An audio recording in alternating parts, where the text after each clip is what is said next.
Hore malaya shede recantare seture barelera. Hori baralara shede ribalaya. Hori balaya cantare seture barelara shede ribalaya. Sim, tu és o Cristo, Filho do Deus vivo, Senhor. Nós reconhecemos a tua santidade, reconhecemos o teu senhorio, o teu poderio, Senhor. Tu és o El Shaddai, o Deus Todo-Poderoso, o Deus de nossas vidas, Senhor. Nós não queremos nenhum outro. Renunciamos todo e qualquer outro Deus, Senhor, porque pertencemos a Ti, porque queremos ficar contigo, porque Tu és o Deus maravilhoso, grandioso, santo és Tu, Senhor. E nos rendemos a Ti, Senhor. Queremos estar aqui em espírito e em verdade. Queremos Te adorar, bendizer o Teu nome, declarar que só Tu és santo, o nosso Deus. Tu és o bendito, o Todo-Poderoso. Pai querido, celestial, ajuda-nos, Pai, com a palavra, que possamos ter discernimento espiritual, que possamos ter entendimento da Tua palavra. Ajuda-nos, Senhor, ministra ela em nosso coração, santifica-nos, Deus, na Tua palavra, a Tua palavra que é a verdade, que haja transformação hoje em nossas vidas, Deus, em nome de Jesus. Amém? Glória a Deus, bendita seja você que é agraciada. Como um anjo Gabriel chegou para Maria, né? O anjo mensageiro chegou ali, disse bendita e agraciada, né? A mãe de Jesus, que estava começando a gerar ali, né? Um ungido, um Messias no seu ventre. Você é agraciada, porque Deus te escolheu. Você é bendita, você é protegida do Deus Todo-Poderoso e Ele ama você, amém? Estamos aqui no Devocional, capítulo 16 do livro de Mateus, e a gente vai seguir aqui. Os fariseus e os saduceus pedem um sinal. O povo é ousado demais, né? Fica pedindo sinal a Jesus como se fosse, faz uma demonstração aí, é um show pirotécnico, né? Não é nada disso não, minha gente. E Jesus deixa bem claro isso para eles, mas vamos lá ler. Os fariseus e os saduceus... deixa eu fazer um parêntese aqui. E quando você encontrar, né, um homem de Deus fazendo curas, milagres, não fique pedindo sinais, fique pedindo coisas como se fosse um show, não é. Né? Tudo tem um propósito, a cura tem um propósito, né? A libertação tem um propósito, então não é desse jeito, não é um show. Vamos lá. Os fariseus e os saduceus aproximaram-se de Jesus e o puseram à prova, pedindo-lhe que lhes mostrasse o sinal do céu. E ele respondeu: quando a tarde vem, vocês dizem, vai fazer bom tempo, porque o céu está vermelho. E de manhã, hoje haverá tempestade, porque o céu está vermelho e nublado. Vocês sabem interpretar o aspecto do céu, mas não sabem interpretar os sinais dos tempos. Uma geração perversa e adúltera pede um sinal milagroso, mas nenhum sinal lhe será dado, a não ser o sinal de Jonas. Então Jesus os deixou e retirou-se. Bom, tem propósito, né? E aqui o sinal de Jonas a gente já viu que ele está falando sobre os 3 dias, né? Jonas ficou 3 dias e 3 noites dentro do ventre de um grande peixe, né? E para uma transformação incrível. E aqui Jesus ficaria debaixo da terra 3 dias e 3 noites também, né? Ele morreu na sexta-feira e ele ressuscitou ali no domingo e mudou toda a nossa vida, tudo mudou a partir daí, né? E esse é o sinal do Filho do Homem. Muitos profetas morreram, mas só Jesus ressuscitou. Não era um simples profeta, era o Messias, o enviado, Cristo, o Filho do Deus vivo, amém? Vamos seguir aqui o fermento dos fariseus e dos saduceus. Mais uma vez sobre fermento. Indo os discípulos para o outro lado do mar, esqueceram-se de levar o pão. E disse-lhe Jesus: estejam atentos e tenham cuidado com o fermento dos fariseus e dos saduceus. E eles discutiam entre si, dizendo: é porque não trouxemos o pão?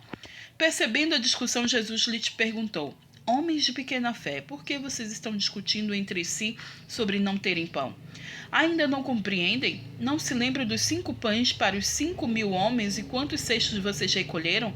Nem dos 7 pães para os 4.000 e de quantos cestos recolheram?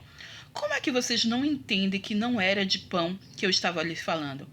Tomem cuidado com o fermento dos fariseus e dos saduceus. Então entenderam que não estavam lhe dizendo que tomasse cuidado com o fermento de pão, mas com o ensino dos fariseus e dos saduceus. É porque era muita hipocrisia, né? Eles influenciavam de uma forma muito religiosa, obrigavam as pessoas a fazer coisas que nem eles mesmos faziam. E a gente vê hoje muito isso hoje em dia, né? As pessoas falam, mas não fazem. E a gente tem que ter cuidado, a gente tem que o quê? Pedir orientação de Deus, ver os frutos, né? O que essa pessoa tem feito, quais frutos tem dado, né? O que tem acontecido. Não dá para você ficar acreditando em todo mundo que se diz de Deus. Lembre-se a gente leu aqui em Mateus, né? Muitos ali no dia dirão Senhor, Senhor, e ele nem conhece, porque foram pessoas vazias, hipócritas, foram vãs, era só aparência. Tem que ter intimidade com Deus, tem que saber conversar com Deus, tem que saber se é uma pessoa de oração, uma pessoa de jejum, uma pessoa que tem feito o que Deus quer que faça. Esteja no propósito de Deus, amém? Vamos seguir aqui a confissão de Pedro. Uhul! Tu és o Cristo, Filho do Deus vivo. Você lembra, né? Então vamos lá.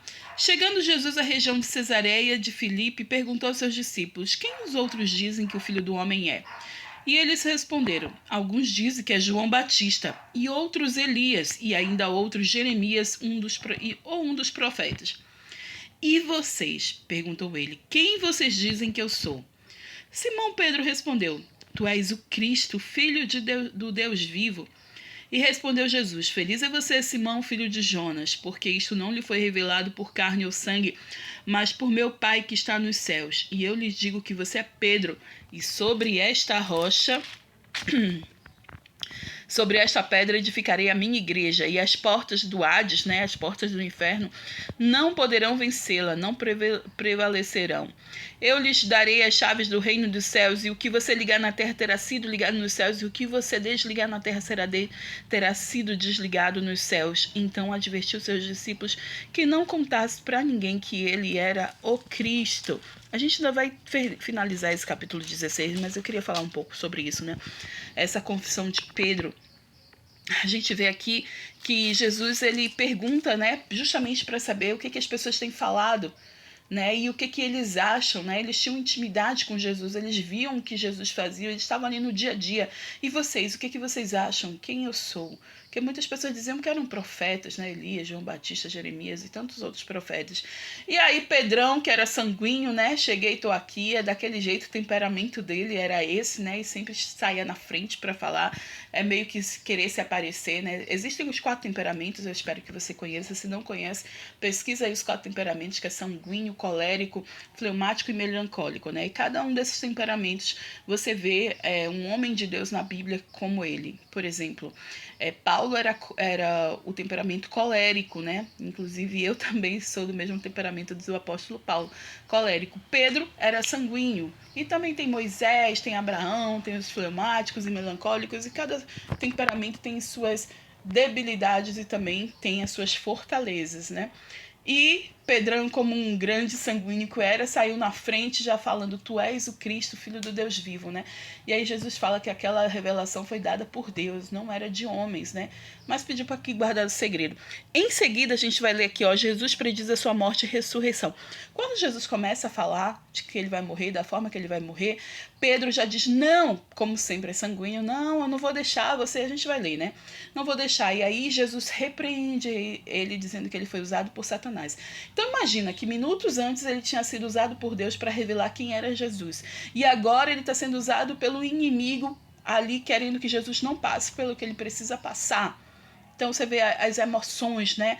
A flor da pele, Pedro, e sendo repreendido por Jesus. E a gente tem que tomar cuidado também com as nossas emoções, o que a gente faz no calor do momento. Não é dessa forma, a gente precisa ser dirigido pela palavra de Deus mesmo, amém?